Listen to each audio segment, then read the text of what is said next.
Hi friends! Welcome back to Nischala's kitchen. ఈరోజు నిశ్చలాస్ కిచెన్‌లో అచ్చం కుర్కురేలా ఉండే వడియాలు. సమ్మర్ వచ్చేసింది కదా! It's the season. సో, ఈ వడియాల కోసం ముందుగా కప్పు సగ్గుబియ్యంని మిక్సీలో వేసుకొని పొడి చేసుకోండి. ఇది మరీ మెత్తగా అయితే రాదు, అయినా పర్వాలేదు. కప్పు సగ్గుబియ్యంకి ఇక్కడ 1 కప్పు బియ్యపిండి తీసుకోబోతున్నాం. అడుగు కొంచెం మందంగా ఉండే గిన్నెలో మనం ముందుగా మిక్సీ చేసుకున్న సగ్గుబియ్యము, అందులోనే ఓ కప్పు బియ్యపిండిని కూడా యాడ్ చేసుకోవాలి. ఇక్కడ నేను కుక్కర్‌లో చేస్తున్నాను. అడుగు కుక్కర్‌కి కొంచెం మందంగా ఉంటుంది కాబట్టి కుక్కర్ యూజ్ చేస్తున్నా. ఇప్పుడు ఈ పిండిలో 1 table spoon chilli flakes. Chilli flakes అంటే మనం జస్ట్ ఎండుమిరపకాయలు పొడి చేసేసుకున్నా ఓకే. లేదంటే కొంచెం పచ్చిమిరపకాయల పేస్ట్ అయినా ఓకే. తర్వాత ఓ టేబుల్ స్పూన్ జీలకర్ర పొడి, ఓ పావు స్పూన్ ఇంగువ, రుచికి సరిపడా ఉప్పు. వడియాలు పెట్టుకునేటప్పుడు ఉప్పు అస్సలు ఎక్కువ పట్టదు. సో, కొంచెం చూసుకుని ఉప్పేసుకోండి. ఇప్పుడు ఇవన్నీ కూడా ఒక్కసారి ఇలా స్పూన్‌తో శుభ్రంగా కలుపుకొని, ఇందులో నీళ్లు పోసుకోవడమే. ఇక్కడ మనం ఓ కప్పు బియ్యపు పిండి, కప్పు సగ్గుబియ్యం పిండి వాడాం కదా! వాటికి 4 కప్పులు నీళ్లు. చూసి చూసి పోసుకోవాల్సిన అవసరం కూడా లేదు. ఒకేసారి 4 కప్పులు పోసేసి, బాగా కలుపుకొని స్టవ్ మీద పెట్టేసుకోవడమే. ఈ ఒడియాల ప్రాసెస్ అంతా చానా సింపుల్. జాగ్రత్తగా ఉండాల్సింది ఒకే ఒక్క ప్లేస్‌లో. అదేంటి అంటే, దీన్ని పొయ్యి మీద పెట్టి కలిపేటప్పుడు. ఇంకా ఇతరత్రా పనులు ఏవి పెట్టుకోకూడదు. కలుపుతూనే వీటిల్ని కుక్ చేసుకోవాలి. ఏమాత్రం వదిలేసామా అడుగు పట్టిపోతుంది, మాడిపోతుంది. ఇంక వడియాలు పెట్టుకోవడానికి పనికిరాదు. ఈ పిండిని ఇంక ఏ విధంగాను యూజ్ కూడా చేయలేము. ఈ విధంగా పిండిని శుభ్రంగా కలుపుకున్నాక ఉండలేవి కట్టకుండా కలుపుకోవాలి. దీన్ని తీసి స్టవ్ మీద పెట్టి మళ్ళీ కూడా కలుపుకుంటూనే కుక్ చేసుకోవాలి. చూడండి, ఇలా కలుపుతూ ఉంటే ఒక స్టేజ్‌లో పిండి గట్టిపడుతుంది. ఏమాత్రం కలపడం ఆపేసాము అంటే మాత్రం పిండి అడుగంటుకుపోతుంది. ఇలా కలుపుతూ ఉన్నప్పుడు ఉండ కడుతూ ఉంటుంది కదా! ఆ ఉండని కూడా ఈ కలిపే గరిటెతోటే కొంచెం మెదుపుకుంటూ కలుపుకోవాలి. అప్పుడు ఒకే దగ్గర ఉండిపోదు. ఇందులో బియ్యపిండేసాం కాబట్టి ఖచ్చితంగా ఉండ కడుతుంది. దాన్ని స్క్రీన్‌లో చూపిస్తున్న విధంగా మెదుపుకుంటూ కలుపుకోవాలి. మెయిన్ ప్రాసెస్ అనేది ఈ కలుపుకోవడం మాత్రమే.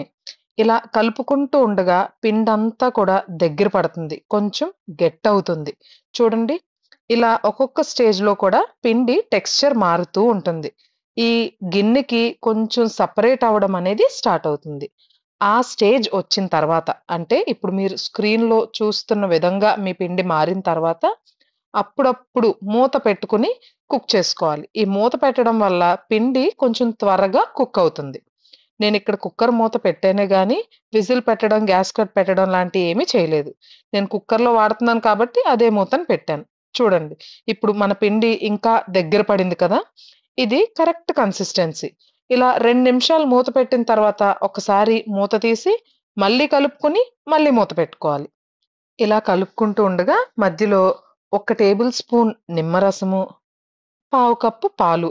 పావు కప్ అంటే ఒక 3 టేబుల్ స్పూన్‌లనుకోండి. ఆ 3 టేబుల్ స్పూన్‌ల పాలని వేసి బాగా కలుపుకోవాలి.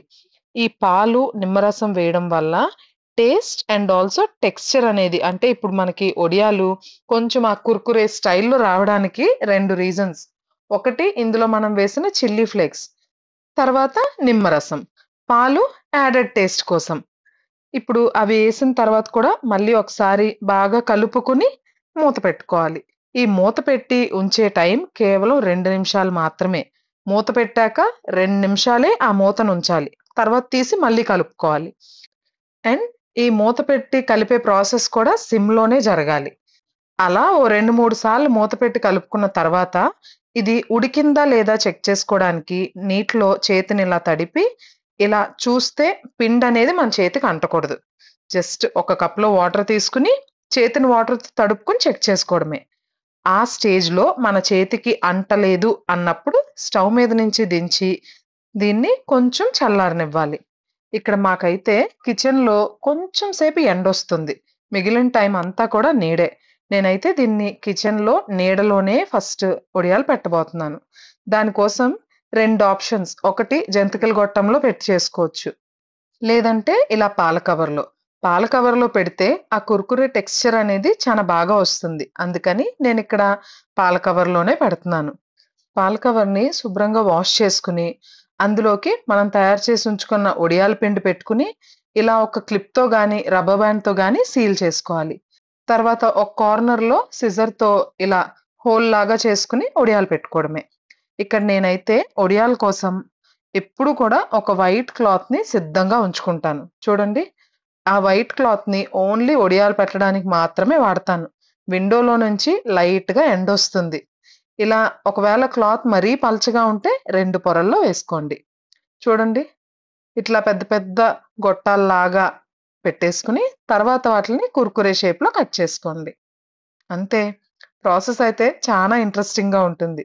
రుచి అంతకన్నా బావుంటుంది. చానా ఈజీగా ఇంట్లో 2 ఇంగ్రీడియెంట్స్‌తో మనం ఈ సగ్గుబియ్యం, బియ్యపిండి వడియాలను పెట్టేసుకుంటున్నాం. ఒకవేళ మీకు ఎండలో పెట్టుకునే అవకాశం ఉంటే ఎండలో పెట్టుకోండి. లేదంటే ఫ్యాన్ కిందైనా పెట్టుకోండి.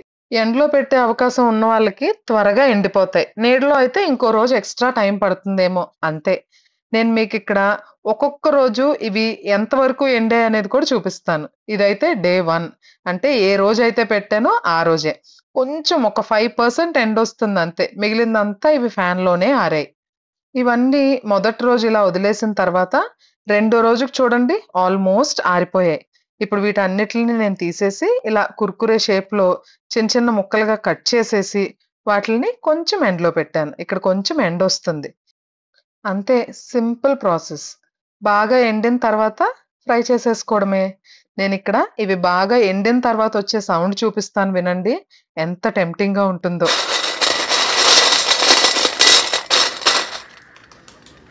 ఇప్పుడు డీప్ ఫ్రైకి సరిపడా ఆయిల్‌ని వేడి చేసుకొని, అందులో వడియాల్ని వేపుకోవడమే. వడియాలు పెట్టడం అంటే పెద్ద టాస్క్. ఇదేదో ఎక్స్‌పీరియన్స్‌డ్ పీపుల్ మాత్రమే చేయగలరు అని అనుకునే వాళ్ళకి, ఇలాంటి వాటితో స్టార్ట్ చేస్తే ఈజీగాను, మోటివేటింగ్‌గాను ఉంటుంది.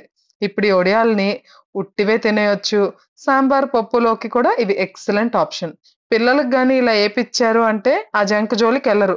ఒకవేళ మీరు వీటిలిని పిల్లలకి ఇలా స్నాక్‌గా ఇవ్వాలి అనుకుంటే, ఈ వడియాలను ఫ్రై చేసి, వీటి మీద కొంచెం చాట్ మసాలా పౌడర్ జల్లి గాని ఇస్తే ఇంట్రెస్టింగ్‌గా తినేస్తారు.